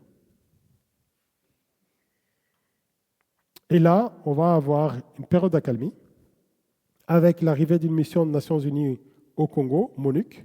Donc on avait avant ONUC, maintenant ça devient MONUC, qui arrive et qui va se transformer plus tard en MONUSCO. Alors, il va y aussi avoir un outil qui va être créé avec le Comité international d'accompagnement à la transition qui va être l'application de l'annexe de l'accord global et inclusif de Pretoria de 2002. Et cet accord, qu'est-ce qu'il dit? Il envoie tout le monde autour de la table qui est pour dire, voilà, on entre dans une période de transition au Congo, il n'y a plus de guerre, il faut arrêter de se battre, donc on entre dans une période de transition. Et cette période de transition, qui va être dedans? 14, donc il y a 12 pays et deux organisations. L'Union européenne, qui est représentée par le chef de la diplomatie européenne au Congo, et l'Union africaine. Donc, plus la mission de l'ONU, donc MONUC, sont là. Mais de tous les pays, j'ai mis en gras des pays qui se retrouvent déjà à la conférence de Berlin. Donc cette période va être caractérisée par une chose, c'est que toutes les décisions politiques, militaires, en fait toutes les décisions qui sont prises au Congo, doivent être validées par ce groupe-là. Et une des décisions, c'est quand Kabila décide d'ouvrir le marché des minéraux aux Chinois. Alors qu'est-ce qui va se passer? La CIAT va s'opposer.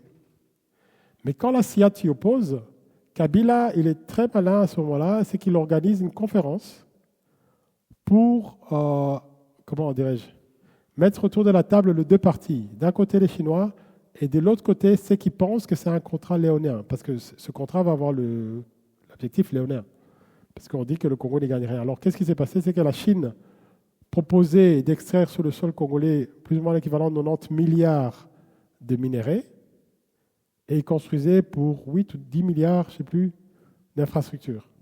Ce n'est pas tout à fait juste. Mais les Congolais avaient accepté. Par générosité, sans doute, je ne sais pas.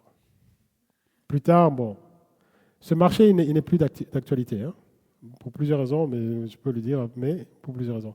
Ce marché-là n'est plus d'actualité. Mais alors, ce pays, là, se sont opposés, mais le Congo a continué parce que tous les programmes qu'il avait mis en place, donc dans cette période d'accalmie, tous les programmes qu'il avait mis en place par le Fonds monétaire international, par la Banque mondiale et tout ça, il n'y a aucun programme qui arrivait à relancer la machine économique.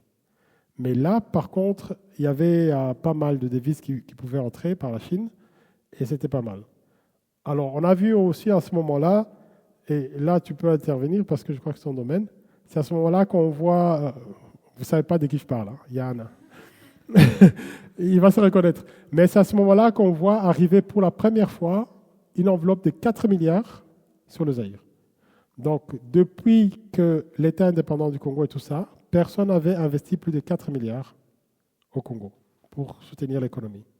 Et dans la discussion qui va opposer les deux parties, donc la CIAT d'un côté et la Chine de l'autre, à un moment donné, pour arbitrer ces discussions, le Congo demande qu'est-ce que l'Union européenne nous met sur la table en contrepartie? Qu'est-ce que les Américains mettent sur la table en contrepartie? La Belgique, elle pouvait mettre 200 millions. 200 millions. Alors que les Chinois proposaient 9 milliards. Et à ce moment-là aussi, qu'est-ce qui s'était passé? Les sociétés des réassureurs, je ne sais pas si vous connaissez les réassureurs, vous savez ce que c'est? En fait, chaque société d'assurance est réassurée par une plus grosse. Tu vois? Et quand il s'agit d'aller travailler dans un pays, tu dois être assuré par quelqu'un pour le risque que tu prends dans ce pays-là. Et pour la Belgique, c'était du croire. Je crois qu'ils ont changé de nom ou c'est toujours la même chose. Et eux, à ce moment-là, ils avaient refusé d'accompagner les investisseurs belges au Congo. Ce qui veut dire que quand la Belgique dit « nous, on ne peut mettre que 200 millions », eh ben, c'est un peu la réalité parce qu'ils peuvent pas, il n'y a personne derrière qui soutient l'économie belge pour le risque qu'ils peuvent prendre au Congo. Par contre, les Chinois, eux, avaient tout l'appareil d'État avec la Banque de Chine et d'autres banques qui leur permettaient en réalité d'aller faire cette aventure au Congo. Donc, ils avaient vraiment de soutien financier. Et alors, mais malgré tout, ça ne va pas vraiment calmer les gens parce que les groupes rebelles, le Rwanda, l'Ouganda, tous ces pays-là, même si l'Ouganda à ce moment-là est un peu sorti, continuent en fait leur activité d'extraction, leur activité d'attaquer la population. Il va y avoir, je ne l'ai pas mis ici dans les... Oui, je l'ai mis, mais ça porte un nom. Il va y avoir Mutebousi, qui va être la première rébellion, qui va attaquer la ville de Bukavu. Et Mutebousi va prendre la ville de Bukavu. Et la raison qu'il va évoquer, c'est que les fameux Banyamulenge qu'on a vus étaient en danger au Congo. Et Mutebousi, qui était un officier de l'armée congolaise, un général. Non, lui, il était colonel, c'est Kunda qui est général. Mutebutsi, il va dire que voilà, ma communauté est en danger, donc je veux attaquer le pays pour libérer ma communauté, mais il ne va pas à Minembwe, donc il ne va pas sur le haut plateau, là où est sa communauté, pour les rassurer là-bas. Il vient dans une ville comme Bukavu et il attaque la ville de Bukavu. Elle sera libérée, mais le groupe va continuer et va laisser cacher dans les hauteurs de Masisi. Et là, c'est une Kunda Batware, c'est ça son nom complet, qui va continuer avec le groupe. Puis il va y avoir des tractations, ils vont un peu se calmer. Puis le groupe va prendre le nom du M23. C'est le mouvement du 23 mai en fait. C'est pour ça que ça s'appelle M23. Mais là aussi, eux, ils évoquent qu'ils sont marginalisés, que la population Banyamulenge a besoin de protection. Mais quand on regarde leur activité sur la carte, ils ne sont pas à Mulenge, ils ne sont pas là où est la population marginalisée. Ils sont dans les territoires de Masisi où il y a énormément de coltan, où il y a énormément de minerais. Ils sont dans l'Est, en fait, tout le long des puits de mines. C'est là où ils sont positionnés. Mais en 2023, Kabila va réorganiser son armée et il va pouvoir gagner la guerre contre la M23 qui va complètement à ce moment-là disparaître. Les gens vont fuir, ils vont s'exiler une partie au Rwanda, une partie en Ouganda. Et là, la population pensera que voilà, il n'y a plus de problème de guerre. Mais voilà, donc 2023, donc là on était en 2013. Puis la situation continue comme ça. On arrive en 2016. Normalement, le régime doit changer. Mais il ne change pas. Attendez. Oui, il ne change pas. Et finalement, en 2018, Kabila organise les élections sur fonds propres. Ça, c'est important. C'est parce que c'était la première fois que le Congo organisait des élections. À part les élections des années 60. On peut dire que c'est le Congo. Mais c'était la première fois que le nouveau Congo, on va dire, organise des élections à fonds propres. Parce que les premières élections en 2002, non, 2006, parce qu'en transition, c'est 2001-2006. De 2006 est financé par l'Union européenne et pas mal de gens, donc la CEIAT plus ou moins. Mais en 2018, Kabila finance lui-même les élections. Entre-temps, il a quand même essayé de grappir quelques années parce que ce n'est plus vraiment le délai constitutionnel qu'il respecte. Et va arriver au pouvoir le nouveau président Tshisekedi. Kabila, en arrivant au pouvoir en 2006, il va changer la constitution du pays, où il va donner un peu plus d'ouverture par rapport aux firmes étrangères, donc il y a une protection plus importante par rapport aux étrangers. Donc il va un peu en contre-courant à ce que Mobutu a fait en 1973. Et donc on entre dans la Troisième République à ce moment-là, 2006, puisque la constitution a changé. Et en 2019 arrive au pouvoir Tshisekedi. Et là, la danse va recommencer. Parce que Tshisekedi arrive, il n'a pas du tout d'expérience politique, à part dans le mouvement de parti politique de son père, donc l'UDPS, qui était un parti d'opposition affiché à Mobutu, le seul parti d'opposition avec une longévité incroyable au Congo, et qui n'avait jamais pris des armes.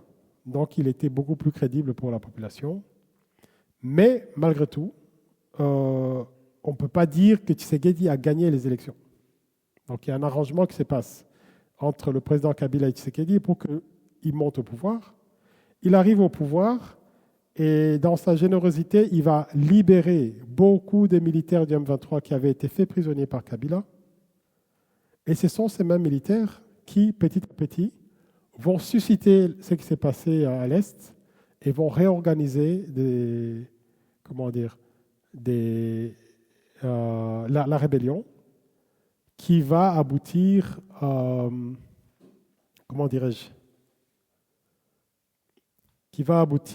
à la prise de Goma en février 2025, donc il y a un an, puis la chute de Bukavu, et ainsi de suite. Et là, les militaires, donc les M23 revient, donc ça c'est une photo. Ce sont les militaires des M23, si je ne me trompe pas. Ils sont mieux équipés que l'armée congolaise, ça on peut comprendre, mais ils sont surtout mieux équipés que l'ONU. Et les généraux de l'ONU, donc ceux qui mènent les troupes sur le territoire, qui avaient eu mandat, donc la MONUC, avec comme mandat de protéger la population, mais ne pouvaient pas intervenir en temps de guerre. La MONUSCO le mandat a été élargi pour protéger, donc ils avaient les moyens pour entrer en guerre contre les rébellions. Mais malgré tout, ils se sont avoués complètement impuissants par rapport à la puissance de feu qu'il y avait derrière le M23. Mais qu'est-ce que Tshisekedi a fait, et c'est toujours en cours? Lui, il a beaucoup insisté, puisqu'il voit que son armée n'était pas capable de faire face aux puissances de feu. Il a mis beaucoup d'efforts dans la diplomatie, ce qui a abouti aux négociations du Qatar, les accords de Washington aujourd'hui, qu'on essaie de suivre. Mais malgré tout, malgré la signature des accords de Washington, où on demandait à tous les belligérants de quitter le territoire congolais, le lendemain ou quelques jours après, une semaine plus tard, je ne sais pas, le M23 a pris la ville de Bukavu et a attaqué Uvira.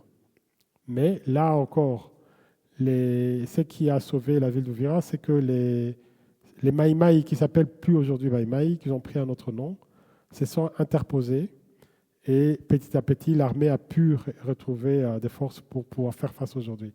Donc aujourd'hui, nous sommes dans une situation complètement, une sorte de statu quo, parce qu'on ne voit pas très bien où on va, mais voilà, il y a peut-être un moyen de sortir de cela. Mais alors, pour finir, tout ça, je parle très rapidement, mais ce qu'il faut retenir, c'est deux choses. C'est que la résilience du peuple congolais, ça oui, mais il faut surtout retenir que toutes ces guerres se concentrent toujours sur des lieux d'extraction de minerais. Et quand on découvre un minerai, ils viennent dessus. Et c'est comme ça qu'ils sont financés. Qui sont derrière? Ce sont principalement aujourd'hui, c'est documenté, le Rwanda, l'Ouganda dans une certaine mesure, parce que l'Ouganda joue aujourd'hui un peu double jeu, mais l'Ouganda était là au début. Le Burundi qui était là dans la première guerre pour soutenir la FDL, aujourd'hui s'arrange du côté rwandais, du côté congolais plutôt, parce que les autorités burundaises aujourd'hui se sont rendues compte que le plan que semble avoir le Rwanda, c'est qu'ils veulent aussi changer les régimes au Burundi.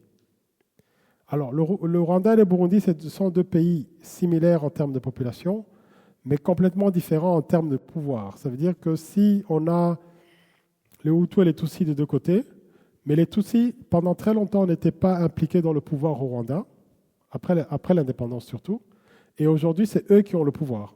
Donc, les Hutus ne sont pas très représentés. Par contre, au Rwanda, au Burundi, il y a eu un équilibre, même si le Burundi a aussi connu pas mal de problèmes. Il y a eu des massacres au Burundi, dont on ne parle presque jamais en fait ici en Occident. Mais il y a eu des génocides au Burundi aussi dans les années 80. Mais ça, on n'en parle pas. Mais le Burundi a pu se reconstruire et sortir de cette période-là et aller vers une construction beaucoup plus apaisée du pays. Mais le Burundi n'a pas, comme le Rwanda, c'est un pays qui n'a pas énormément de ressources. Donc la construction économique est lente. Et ils ont besoin du Congo, de la consommation du Congo pour pouvoir survivre. Le Rwanda de la même façon. Et dans les années 90, d'ailleurs Mobutu, avec le président rwandais et burundais, avait créé la communauté des États du pays des Grands Lacs, donc le Zaïre, le Rwanda et le Burundi, parce qu'entre les trois pays, il y a les Grands Lacs, ce qu'on appelle les Grands Lacs. Au nord, on a le lac Kivu, au sud, on a le lac Tanganyika. Et il avait créé cette communauté-là pour pouvoir faire une injection des fonds zaïrois qui étaient plus riches vers les économies des autres pays. Donc il y avait une organisation, une sorte de solidarité économique qui permettait à tout le pays de survivre. Et moi qui ai bien connu le Rwanda et le Burundi, c'était des pays magnifiques. Aujourd'hui, c'est des pays qui ont été détruits par la guerre. Si Kigali a été très bien construite, mais ce n'est plus les mêmes pays qu'avant en termes de quiétude, en termes économiques, ce qu'ils étaient. Et la région est tellement belle que c'est terrible ce qui se passe là-bas. Donc, concentration sur les mines, et souvent, pas parce que le Rwanda a une capacité de consommer ces mines qu'ils vont chercher au Congo, mais parce que c'est commandité par d'autres. Et ça, ce n'est pas moi qui l'ai dit, mais ce sont les rapports de l'ONU. Il y a un rapport important qui s'appelle le mapping. Donc, MAP, comme le nom indique, c'est vraiment la carte qui explique la position des groupes armés, qui les finance, qui est derrière, de manière à ce qu'on exploite le Congo de manière illégale. Donc, L'idée, c'est de ne pas payer au Congo le prix des revient de ces minéraux et de les exploiter à faible coût de manière à les exporter. C'est comme ça que j'ai un super iPhone. Hein. Donc moi-même, je suis coupable. Parce que sinon, cet iPhone-là me coûterait beaucoup plus cher si on devait payer le prix juste. Donc il y a toujours ces jeux-là qu'on a vus à l'époque coloniale. C'est pour ça que j'ai commencé par l'époque coloniale, même avant l'époque coloniale. Ça veut dire il y a un territoire qui offre des débouchés énormes en termes de population qui achète, mais aussi des capacités, des ressources énormes en termes de ce qu'on peut y retirer sans payer le prix. Dans un premier temps, ceux qui demandaient les prix, on leur coupait les mains. Aujourd'hui, on les tue. Ouais, c'est assez violent ce qui se passe dans la région. Mais si vous devez retenir une chose, c'est que les guerres qu'il y a au Congo, et moi j'appelle les guerres de l'Est, parce que toutes ces guerres-là, c'est à l'Est, c'est dû, en fait, c'est une carte au-dessus des minéraux. On fait des guerres pour pouvoir extraire des minéraux et alimenter le marché mondial ou l'économie mondiale de cette façon-là, mais à faible coût. Voilà. Je peux arrêter là je pense que je ne peux pas dire plus. Mais ce qu'on voit, c'est que si la population congolaise, c'est pour ça que je parlais de résilience, si la population congolaise n'était pas résiliente, je pense qu'on n'en serait pas là aujourd'hui. Et pour les Américains qui avaient financé cette guerre dans un premier temps, qui sont toujours derrière en fait, parce que l'accord qui a été signé à Washington, la réflexion du président Tshisekedi, c'est de dire, puisque le Rwanda nous attaque pour amener ces minéraux-là aux Américains, alors on va faire un deal avec les Américains pour qu'ils arrêtent de soutenir le Rwanda et qu'on ait la paix au pays. Ça n'a pas vraiment été comme ça. Et maintenant, aujourd'hui, les Américains sont un peu fâchés contre le Rwandais puisqu'ils font sanction sur sanction de manière à ce que le Rwanda arrête réellement le soutien militaire au M23. Voilà, merci.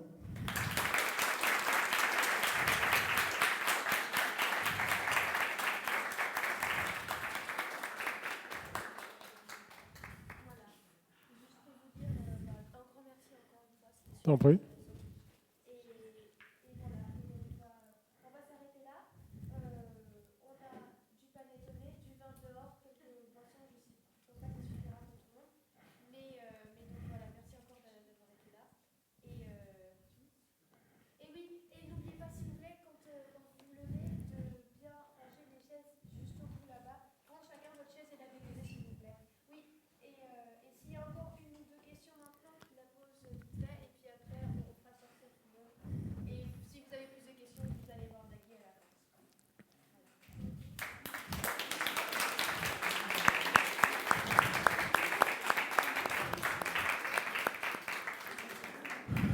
Oui, il y a des questions? Oui. En 1960, quand le Katanga a déclaré son indépendance, pourquoi c'était important que l'Union minière ait le soutien de la Belgique? Non, l'Union minière avait le soutien de la Belgique. En fait, la Belgique avait décidé de couper en fait le Katanga parce que c'était le premier pourvoyeur des ressources pour la colonie. Donc, il se disait que si on continue à garder le Katanga, on va continuer les projets de construction de la Belgique, entre autres. Il faut savoir que pendant la période coloniale, la Belgique avait extrait en cuivre l'équivalent de 4 millions de tonnes. Et 4 millions de tonnes ont permis non seulement de construire donc les 20 infrastructures des 11 villes au Congo, mais aussi de soutenir l'économie belge. C'est-à-dire que l'économie belge, vous ne vous rendez peut-être pas compte, mais la Belgique est un pays puissant économiquement parce qu'il y a eu cet apport du Congo. Et donc, pouvoir garder le Katanga, c'était continuer la puissance économique belge au niveau mondial. C'est grâce au Katanga que les autoroutes belges sont, par exemple, éclairées. Donc, il y avait tout intérêt à continuer à soutenir ça. Oui.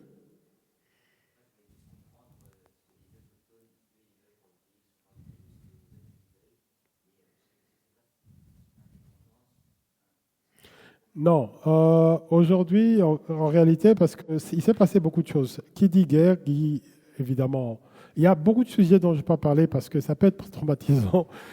Qui dit guerre dit énormément de violence, mais surtout, en fait, les gens ne dorment pas tranquilles, surtout à l'Est. Donc aujourd'hui, les gens ne veulent que la paix.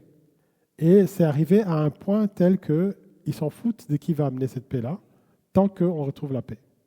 Et c'est pour cela que dans ce contexte-là, les gens qui viennent en se présentant comme des libérateurs, eh ben, ils ont bonne presse. Parce que les gens ils pensent qu'ils vont réellement libérer, mais dans les faits, on voit que c'est pas ça. Oui.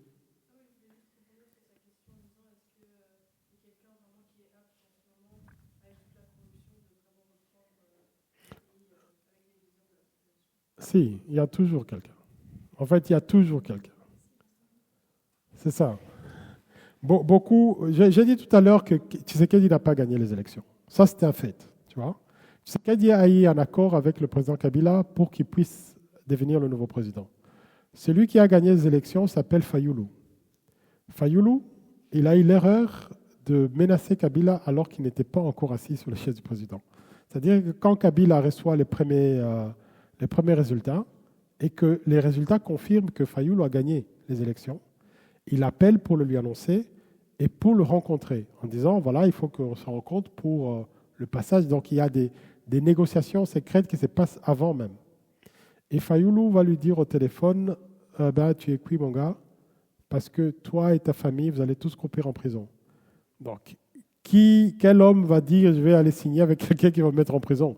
Et c'est là que Kabila va être conseillé par d'autres d'approcher Tshisekedi, qu'on savait qu'il n'avait pas gagné les élections, mais qui pouvait être un peu plus rond sur la question. Et c'est ça qui s'est passé. Oui. Quand vous dites que le Congo a permis une grosse partie, une grosse immigration marocaine, Oui, en fait, une des guerres du Congo, une des guerres au Chaba, parce qu'à un moment donné, comme je disais, l'armée congolaise, bon, c'était pas terrible. Donc, on a fait appel à plusieurs pays pour assister. Donc, la partie la plus connue, c'est l'intervention de la France, qui va parachuter des gens à Lubumbashi, à Likasi, je pense. Kolwezi, oui, voilà. Qui va parachuter des gens à Kolwezi. Mais ce qu'on sait moins, c'est que l'armée marocaine a été mise à contribution. Et ils vont sauver des vies belges et des vies pas mal d'étrangers qui étaient là.